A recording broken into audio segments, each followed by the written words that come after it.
Magandang oras mga kababayan, mga ka-Golden Boy. Meron tayong update ngayon sa nangyayari sa Indo-Pacific tungkol ito sa depensa ng US against China.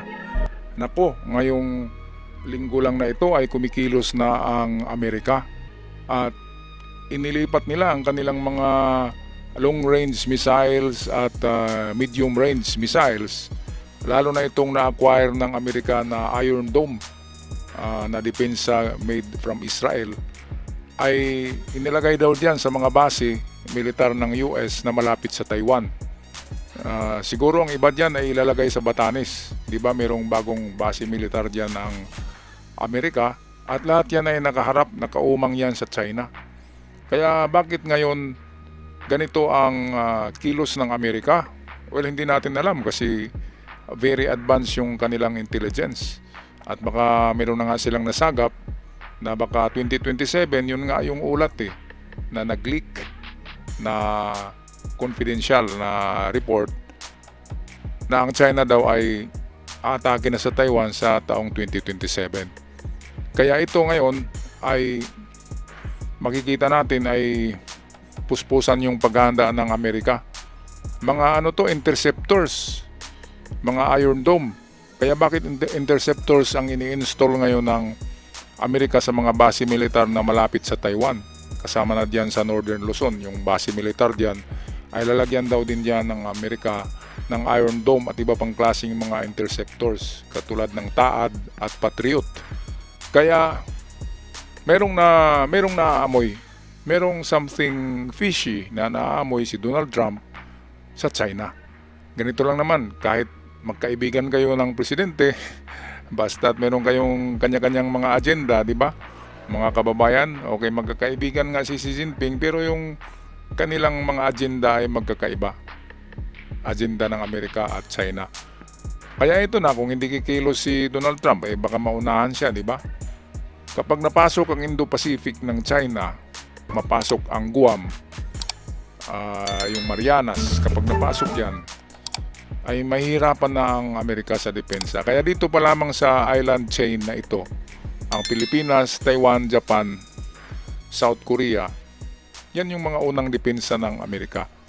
Kaya talaga tinutulungan ng Amerika ang mga first island chain. Right, at para sa detalye ng mga balitang ito, narito ang ating kaibigang vlogger Good News Philippines para sa mga detalye ng balitang ito. Ang US Marine Corps ay nag-deploy ng Iron Dome Air Defense System sa Western Pacific bilang bahagi ng kanilang Rapid Force Posture Adjustment. Ito ay isang Israeli-made Iron Dome batteries na ibinigay sa US Marine. Ito ay layunin na palakasin ang short-range air defense system laban sa rockets, cruise missile, drone at iba pang mga aerial threats. Nakatulong ito sa Western Pacific, posibleng sa Guam, Okinawa, Japan o sa iba pang forward bases na malapit sa Pilipinas at Taiwan Strait. Bahagi ito ng mas malaking US strategy para sa Integrated Air Defense and Missile Defense System sa Indo-Pacific laban sa potensyal na high-volume attacks mula sa China. Ito ay bahagi ng US Marine Corps Force Design 2030 at ang pagpapalakas ng Littoral Regiment na nakadistino sa Indo-Pacific Command. Posibleng i-deploy din ito ng rotational bases sa Pilipinas sa ilalim ng EDCA o Enhanced Defense Cooperation Agreement, lalo na sa mga napagsunduang lokasyon tulad ng Cagayan, Isabela o Palawan. Ang Iron Dome ay napatunayan na napakahusay sa Israel laban sa mga rocket swarms. Para sa US Marine, nagbibigay ito ng mobile at mabilis na deployable na proteksyon sa kanilang expeditionary forces. Posibleng makikipagtulungan ito sa iba pang US system tulad ng Patriot at Navy Aegis. Ito ay isang senyales ng pagtaas ng tensyon sa rehiyon.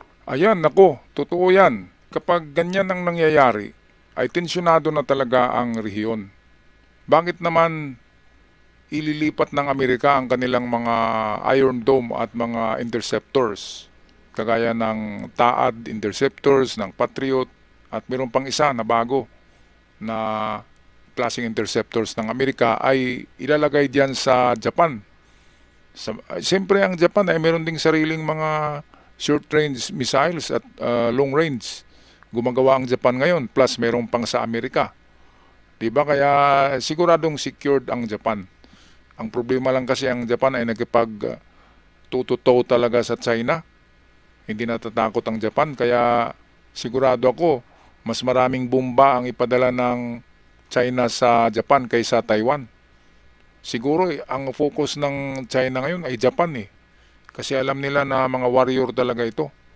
At pangalawa na lang ang Taiwan, pangatlo ang Pilipinas. Kaya ang Amerika, alam ng Amerika kung saan nilalagay talaga ang ano eh. Marunong ang Amerika, hindi yung alam natin sa gira, wala yan, wala sa kalingkingan yan. Ang Amerika magaling yan sa gira. Halos lahat ng gira ay involve ang Amerika. Gira ng mga mundo. Kaya palagay ko ay totoong lalagyan ang Palawan, ang Zambales, yung Pag-asa Island, baka lalagyan din yan para before maka-reach sa mainland ng Philippines, ang mga bomba ay ma-intercept na ito doon pa lamang sa front line, doon pa lamang sa mga isla. So ganun din dyan sa Northern Luzon, malapit lang kasi yan sa Taiwan. Kapag atakihin ng China ang Taiwan ay madipinsahan ito ng US through US EDCA sites dyan sa Batanes. So, ang Taiwan ay marami ring interceptors yan dahil mayaman yan. Bumibili yan sa Amerika. Bago nga lang ay inaprubahan na yung ng US Congress yung pagbenta ng mga armas at mga missiles sa Taiwan. Bago lang yun. So, ibig sabihin, preparado na ngayon ang Taiwan. Kaya maghunos dili ang China bago gawin nila ang pag-atake. Pag-isipan nila, nakahanda na yung kalaban eh. Talagang mahirapan sila at ang resulta nito ay babagsak na naman ang ekonomiya ng China dahil pagtulong-tulungan sila ng mga bansa na kalaban nito. Okay, balik tayo kay Good News Philippines para sa ating video na bibigyan ng reaksyon. At paghahanda ng US at allies kasama na ang Pilipinas para sa mas komplikadong security environment. Sa madaling salita, hindi lang para sa US Marines ito. Proteksyon din ito para sa Pilipinas sa isang posibleng high-intensity scenario sa West Philippine Sea. Good news mga kabayan, 12 hanggang 20 KF-21 Borame dandel na para sa Pilipinas. Yan ang paglalarawan ng mga source sa South Korea. Ito ay matapos ang balitang ayaw ng magkuproduce ng Indonesia ng mga KF-21. Borame, gusto lamang ng Indonesia na bumili ng mga nasabing multi-role fighter sa South Korea. Ito ngayon ang naglagay sa Pilipinas sa top spot upang maging kauna-unahang bansa na makakatanggap ng export version ng mga KF-21. Ayon sa mga Korean source, kanilang isiniwalat na meron ng pinagkasunuan ang South Korea at Pilipinas para sa multi-role fighter project, kabilang na ang presyo, kung kailan ang delivery, payment terms, spare at support and maintenance na kasama sa nasabing proyekto. Okay, at ang nabalitaan natin dyan ay yung isang dosena na KF-21, yun yung i-deliver ngayong, kung hindi matuloy ngayong Disyembre, ay sa Enero nitong taong 2027. Yun yung isang dosena. At dahil 20 o 21 daw yan ka-unit ng KF-21 Borame, ay yung 8 o 9 na natitira ay i-deliver by the year 2028 o hanggang 2029. So, ito'y aprobado na ang budget nito ng pasiunang bayad sa South Korea. Kasi pinautang na tayo ng South Korea. Bali, binayaran na mismo ng South Korea, ng gobyerno ng South Korea, ang isang dosinang Borame na yan ay 70% sa presyo niyan ay ang South Korea mismo ang nagbayad sa kumpanya na gumawa niyan ng KF-21 multi-role fighter jet. Kapag multi-role fighter jets, parang ito yung ginamit ng mga Israeli. Yung mga jet fighter ng Israeli ay mga multi-role. Ibig sabihin kahit anong klaseng digmaan ay pwede sila. Maraming pwedeng ikabit sa mga eroplano na yan, kaya tinatawag na multi-role. Kaya kapag meron tayo niyan, ay parang Israeli forces na rin ang dating ng ating Air Force, mga kababayan. Depende na lang yan sa piloto. Kaya kailangan talaga mag-training yung ating mga piloto sa labas ng ating bansa. Dahil itong KF-21 ay matindi ito. Multi-role ito eh. Katulad ito ng ginamit ng Israel na klaseng mga jet fighters. Ito yung 4.5 generation. Kasi kung sabihin na 5th generation, yan na yung mga F-35 na mga stealth bomber ng Amerika. Yan na yung mga pinakamagaling kapag sabihing 5th generation. Kapag 4.5 generation, ibig sabihin, kunti na lang para ma-qualified siya as itong 5th generation fighter jet. Kaya itong KF-21, napakagaling nito. Grabe, Pilipinas ang unang dinilibiran ng South Korea sa lahat ng bansa sa mundo na gustong bumili. Inuna ang Pilipinas dahil nga kailangan ng Pilipinas ngayon na ipakita sa China na mayroon na tayong kakayahan para idepensa ang ating mga airspace at mga teritoryo. Alright, anong masasabi nyo dito mga kababayan, mga ka-Golden Boys, sa magandang balita hatid sa atin ni Good News Philippines?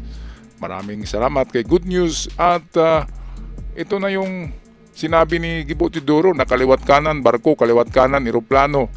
So ano pa? Di ba? Magpapabuli pa ba tayo? Mga kababayan, 2027 is a crucial year sa ating depensa at sa depensa ng ating mga kapitbahay, mga kapitnasyon.